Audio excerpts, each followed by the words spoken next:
Donald and Douglas are twin engines that have arrived from the Caledonian Railway in Scotland to help Sir Topham Hatt, but only one of them had been expected. They had two friends from Equestria that liked working with the duo, and they were leaders of the Changelings, Thorax and Pharynx. And just like Donald and Douglas, they were brothers. The twins meant well, but did cause a classic case of mistaken identity.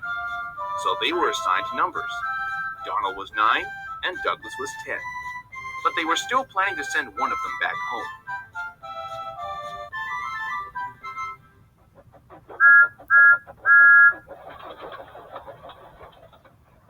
There was a spiteful brakeman that resides at Tidmouth Yard. His name was Dominic, and had taken a hatred toward Douglas. Things always went wrong whenever he and Pharynx had no choice but to take him along. Dominic always manages to secretly put his brakes on purpose, thus making their trains late, and they were blamed for his actions. They began to worry about their current job position. When Donald and Thorax found out, they were very angry, so they went to see Dominic to straighten him up. Why, you're a muckle nuisance. I expect to leave you behind, everyone, eh? Let's face it, Dominic. You're nothing but a rock brake fan.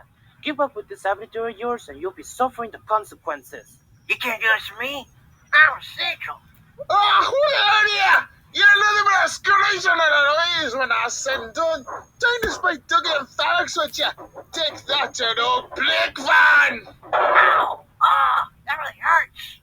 That's what you get for trying to get Douglas and my brother in trouble for your brakes lift attempts. That's right. There's more coming if you misbehave any longer. Dominic behaved a little better after that, until one day, Donald and Thorax had an accident with a signal box. The rails were very greasy, and when Thorax applied his brakes, he couldn't stop in time. Girls, me tender. Luckily, Donald and Thorax weren't hurt, but the Tidmouth signal box was heavily damaged, and when Sir Topham Hatt found out, he was very annoyed. I'm very disappointed with you, Donald. I never expected such clumsiness to come from you and Thorax. But sir, it wasn't our fault. The rest were covered with grease. I heard some boys barking somebody earlier as a prank. Silence! I think I decided to send Douglas back to Scotland and keep you instead. I'm very sorry, sir. I thought so. You two already upset my arrangements. Now James will have to help with the goods traffic, while you go to the steamworks to have your tender repaired. Oh, James and Rarity won't like it when they heard about this. Thorax was right. James and Rarity grumbled dreadfully about doing extra work. Ugh, this is so unfair! I know, Jamesy. This extra work is doing a number on my hooves, and my night is getting dusty. Ew! To all the folks we know, that Donald and Thorax had their accident on purpose. That's a bunch of sour apples. My brother would never do something that stupid. I hear you, thanks. I once heard about an engine in Borneo with some tire wagons.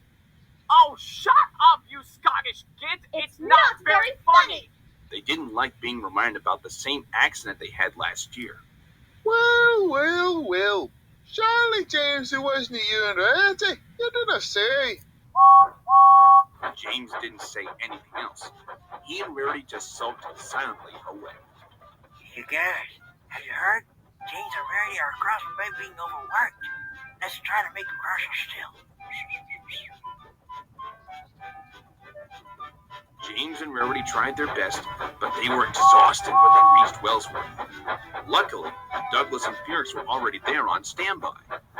Help us up this hill, please, darlings. Rarity's got a point. These cars are playing jokes on us all morning. Could you give us a push?